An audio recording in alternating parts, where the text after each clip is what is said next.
Depuis plusieurs jours, des soupçons de pédopornographie pèsent sur Pierre Palmade.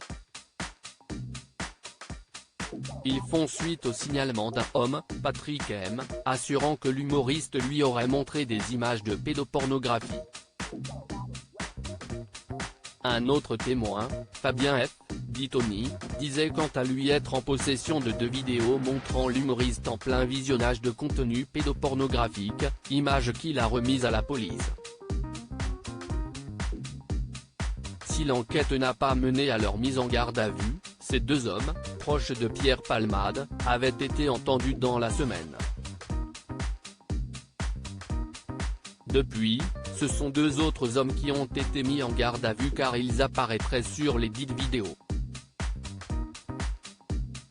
La chaîne BFM TV est en mesure de confirmer ce samedi 25 février qu'un des 2 hommes a été remis en liberté. L'autre devrait quant à lui être présenté à un juge d'instruction ce même jour en vue d'une possible mise en examen. D'après la chaîne, ce serait pour des chefs de détention, diffusion de fichiers pédopornographiques et consultation habituelle de sites pédopornographiques. Pierre Palmade toujours à l'hôpital. La descente aux enfers a débuté le 10 février dernier pour Pierre Palmade, à l'origine d'un grave accident de la route ayant fait 3 blessés graves dont une femme enceinte ayant perdu son bébé. D'abord pris en charge dans un hôpital parisien pour soigner ses blessures, Pierre Palmade a été transféré au service d'addictologie de l'hôpital Paul Brousse à Paris, en attendant un possible placement en détention provisoire après sa mise en examen pour homicide et blessures involontaires par conducteur ayant fait usage de produits stupéfiants en état de récidive légale.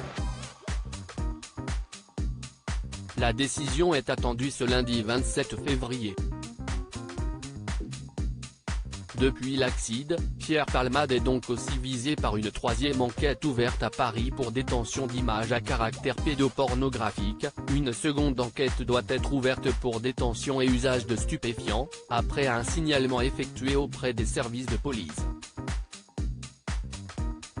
À la suite de ce signalement, les résidences de l'humoriste à Paris et en Seine-et-Marne ont été perquisitionnées. 2 personnes ont été entendues. 2 autres étaient en garde à vue dans le cadre de cette enquête diligentée par la Brigade de protection des mineurs, BPM, qui exploite également du matériel vidéo.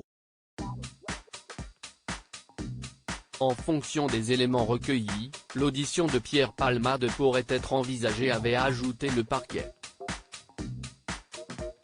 Pierre Palmade reste présumé innocent des soupçons de pédopornographie jusqu'à la clôture définitive de l'enquête.